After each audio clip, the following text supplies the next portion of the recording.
অতি গুরুত্বপূর্ণ 5টা আমলের কথা বলবো ইনশাআল্লাহ। কয়টা আমল? 5টা আমলের কথা বলবো। জীবনের তরে এই 5টা আমল সারা জীবন নিয়মিত আঁকড়ে ধরবেন, আমল করবেন। যারা নিয়ত করতেছেন হাত তোলেন। আল্লাহ আমাদের সবাইকে আমল করার তৌফিক দান করুন। আল্লাহ আমাদের সবাইকে কবুল মঞ্জুর করুন। নাম্বার 1, সবচেয়ে বেশি যেটা করতে হবে পরিমাণে, জুমার দিন, জুমার রাত, বৃহস্পতিবার সন্ধ্যা থেকে নিয়ে শুক্রবার সন্ধ্যার আগ পর্যন্ত পরিমাণে সবচাইতে বেশি করতে হবে যে আমলটা, সেটা হলো দুরূদ শরীফের আমল। কিসের আমল? ভাইরা, দুরূদ এমন একটা আমল, আপনি যদি শুধু দুরূদের এই আমলটাকে আঁকড়ে ধরেন, সবসময় আপনার মুখ দিয়ে দুরূদ বের হতে থাকে, পড়তে থাকেন, তো নবী করিম সাল্লাল্লাহু আলাইহি সাল্লামের ভাষ্য অনুযায়ী, তার ওয়াদা অনুযায়ী, ইদান তুকফা হাম্মুক ওয়া তুগফার যামবুক, তোমার যত পেরেশানি আছে নবী সাল্লাল্লাহু আলাইহি সাল্লাম বলেছেন এই সব পেরেশানি দূর করার জন্য এই দুরূদের আমলটা যথেষ্ট হবে ইনশাআল্লাহ। এবং গুনাহ মাফের জন্য এই দুরূদের আমলটা কি হবে? যথেষ্ট হবে।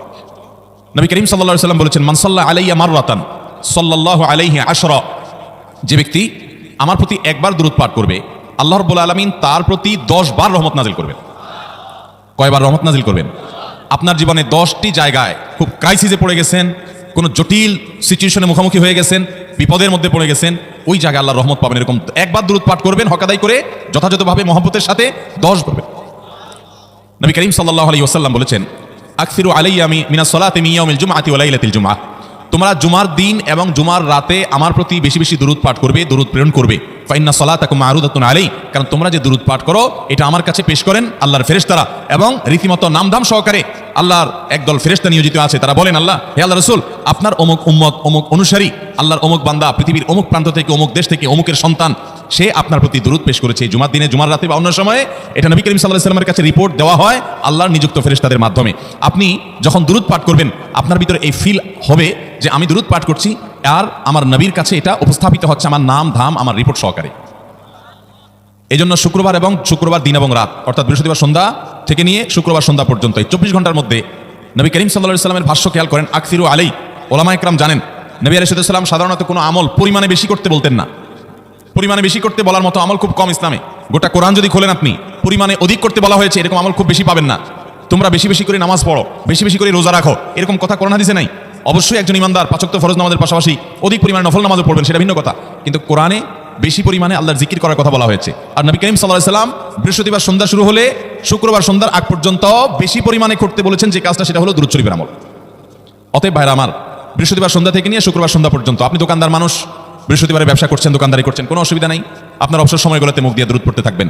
দুরূদের মধ্যে সবচেয়ে শ্রেষ্ঠ দুরূদ হলো নামাজে যেটা পড়েন, দুরূদ ইব্রাহিম, আল্লাহুম্মা সাল্লি আলা মুহাম্মাদ ওয়া আলা আলি মুহাম্মাদ কামা সাল্লাইতা আলা ইব্রাহিম ওয়া আলা আলি ইব্রাহিম ইন্নাকা হামিদুম, আল্লাহুম্মা বারিক আলা মুহাম্মাদ ওয়া আলা আলি মুহাম্মাদ কামা বারাকতা আলা ইব্রাহিম ওয়া আলা আলি ইব্রাহিম ইন্নাকা হামিদুম। তাহলে দুরূদের এই আমলটা, এটা করার জন্য আল্লাহ তাআলা এমন সহজ করে দিয়েছেন যে ওযুর প্রয়োজন নাই, আপনার ওযু নাই, তারপর আপনি দুরূদ পাঠ করতে পারবেন। এবং আপনি এই বড় দুরূদ পড়ার মতো সময় নাই, তো আপনি একবারে সবচেয়ে সংক্ষিপ্ত দুরূদ পড়েন সাল্লাল্লাহু আলাইহি ওয়াসাল্লাম, তাতেও দুরূদ পাঠের সওয়াব পাবেন। চেষ্টা করবো তো ইনশাআল্লাহ। শুক্রবার আসবে, দুরূদ বেশি বেশি করে পাঠ করব। আপনি দোকানে কাজ করেন, আপনার দোকানে আপনার সহকর্মী আরও কাজের লোক আছে, আপনি সবাইকে স্মরণ করাবার জন্য নিজে জোরে জোরে দুরূদ শরীফ পড়বেন এবং বলবেন যে শুক্রবার শুরু হয়ে গেছে, সবাই দুরূদ শরীফের আমল করো। ভাইরা আমার, আমি আমার জীবনের কথা বলতে পারি। আমার জীবনে ওই যে হাদিসের উপরে ইয়াকিন এবং বিশ্বাস আলহামদুলিল্লাহ ছিল, আমার জীবনে আমি অনেকবার দেখেছি এরকম জটিল পরিস্থিতি হয়েছে যে দেয়ালে পিঠ থেকে গেছে, নড়ার জায়গা নাই, আর কোনো আপাত দৃষ্টি থেকে এই বিপদ থেকে উদ্ধারের কোনো পথ নাই।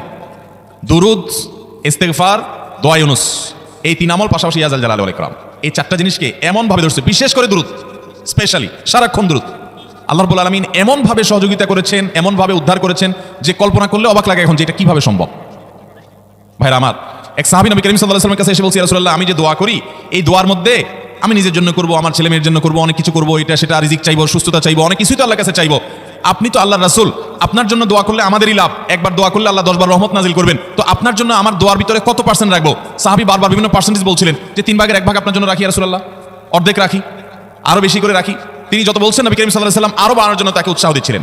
এক পর্যায়ে যখন তিনি বললেন, ইয়া রাসূলুল্লাহ, আমি আমার কোনো দোয়ার সবটুকু যখন আপনার জন্য নিবেদন করব, আমি কোনো একবার যখন দোয়া করব, দোয়া শুধু আপনার জন্যই করব, যখন অর্থাৎ পিওর দুরূদ যখন পড়বো, নিজের জন্য আর কিছু চাইবো না, শুধু আপনার জন্য যদি চাই কোনোবার, তাহলে তখন নবী করিম সাল্লাল্লাহু আলাইহি ওয়াসাল্লাম বলেছেন, ইদান তুকফা হাম্মুক ওয়া তুগফার যামবুক, তাহলে তোমার সকল পেরেশানি থেকে উদ্ধারের জন্য এই দুরূদটাই যথেষ্ট হয়ে যাবে, এবং তোমার সকল গুনাহ মাফের জন্য এটা যথেষ্ট হয়ে যাবে। মোহতারাম হাজরিন, দুরুদের আমলটা এত সুন্দর আমল, কিন্তু আবার তাড়াহুড়া করে পড়বেন না সাল্লাল্লাহু আলাইহি ওয়াসাল্লাম, সাল্লাল্লাহু আলাইহি ওয়াসাল্লাম, সাল্লাল্লাহু আলাইহি ওয়াসাল্লাম, সাল্লাল্লাহু আলাইহি ওয়াসাল্লাম সংখ্যা বাড়ানোর জন্য হুলস্থুল করে পড়লেন না, মহব্বতের সাথে সাল্লাল্লাহু আলাইহি ওয়াসাল্লাম, সাল্লাল্লাহু আলাইহি ওয়াসাল্লাম, আল্লাহুম্মা সাল্লি আলা মুহাম্মদ, অর্থ বুঝে বুঝে আল্লাহুম্মা সাল্লি আলা মুহাম্মদ মানে কি আল্লাহ আপনি মুহাম্মদের প্রতি শান্তি বর্ষণ করুন। আরে ভাই, মুহাম্মদ সাল্লাল্লাহু আলাইহি ওয়াসাল্লামের প্রতি আল্লাহ তাআলা শান্তি এমনি বর্ষণ করবে, আপনি আমি দোয়া করলেও করবে, না করলেও।